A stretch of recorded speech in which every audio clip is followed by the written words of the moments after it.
শহর থেকে কিছু শহরে বাবুরা আসে না, যারা হঠাৎ করে ঢাকায় হয়ে গেছে, তাদেরকে না মানুষ বলে আর মনে করে না, তারা মানুষ বলে মনে করতে চায় না। প্রকৃতি প্রাকৃতিক ভাবে অসম্মান করে। অনেক সুন্দর একটা জায়গায় বসে আছি। আমি যে এখানে বসে আছি, বর্ষাকালে কিন্তু অনেক পানি থাকে এবং এখান থেকে নৌকা যায় এবং হালকা বাতাস, শীত আছে, বাট তারপরে সবকিছু মিলে আসলে খুব ভালো লাগতেছে। সংক্ষেপে এই কথাগুলো বলি। দেখা যাচ্ছে আমাদের গ্রাম বা পার্শ্ববর্তী গ্রাম বা অন্যান্য জায়গা, আমার মনে হয় সব জায়গায় এরকম হয় যে শহর থেকে কিছু শহরে বাবুরা আসে না, যারা হঠাৎ করে ঢাকায় হয়ে গেছে। গ্রামে যে কৃষি কাজ করে যে কাকা বা হচ্ছে যে মাঠে কাজ করে যে বড় ভাই বা হচ্ছে ভ্যান চালায়, তাদেরকে না মানুষ বলে আর মনে করে না, তারা মানুষ বলে মনে করতে চায় না। দেখেন, আমি যেটা করি, আমি এই গ্রামের ছেলে, আমি এই গ্রামে বড় হয়েছি, আমি এই গ্রামের পারভেজ, এই গ্রামের সন্তান। তো এইখানে আসার পরে ওই যে চাচা বড় ভাই যে ভ্যান চালায়, যে যাই করুক না কেন, তারা আমার কাছে কাকা, আমার বড় ভাই বা আমার ভাই, আমার ছোট ভাই। এটা আমি গ্রামে আসলে আমি তাদেরকে ওইরকম ভাবেই সম্মানটা করি এবং তারাও আমার ওইরকম ভাবে স্নেহ করে। কারণ আমি মনে করি যে আমি গ্রামে যখন আসছি, আমি গ্রামের সন্তান, আমি গ্রামের পারভেজ, আমি এখানে বড় হয়েছি, এখানেই আমার বেড়ে ওঠা।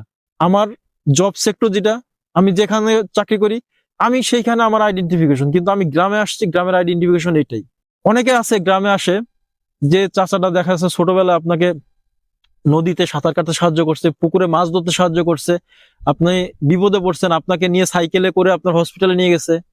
কিন্তু আপনি আজকে অনেক বড় অফিসার হয়ে গেছেন, বিসিএস ক্যাডার, ডাক্তার, ইঞ্জিনিয়ার, বড় ব্যবসায়ী, টাকা পয়সার মালিক হয়ে গেছেন।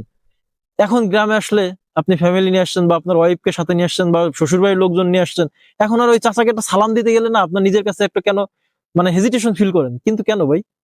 আপনার ওই চাচাকে যদি আপনি সালাম দিয়ে বলেন কাকা কেমন আছেন, জানেন আপনি ওই মন থেকে সে কতটা খুশি হবে। সে মনে করবে যে না, এখনো সে আমাকে মনে রাখছে, সে এখনো আমাকে দেখলে সম্মানটা করে।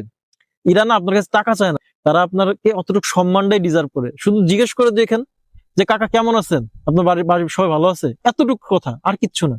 দেখবেন যে কতটা খুশি হয়। যে আপনি কাউকে যদি আজকে অসম্মান করেন না, আপনি আগামীকালও অসম্মানিত হবেন, হয় এখানে নলি সেখানে হবেনি। কারণ প্রকৃতি প্রাকৃতিক ভাবে অসম্মান করে। সম্মান দেওয়ার মালিক যেমন আল্লাহ, নেয়ার মালিকও আল্লাহ।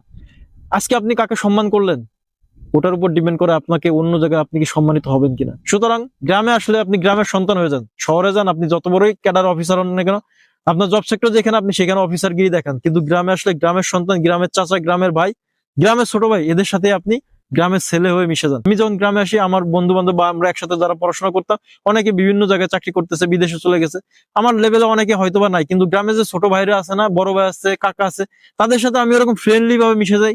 এজন্য গ্রামটা আসলে গ্রামে আমার ভালো লাগে। আপনারা গ্রামে আসলে গ্রামের মতো হয়ে যান, গ্রামের মানুষদের মতো হয়ে যান, তাহলে গ্রামটা ফিল করবেন, গ্রামের মানুষের মতো হয়ে যাবেন, দেখবেন যে ভালো লাগে কাজ করবে।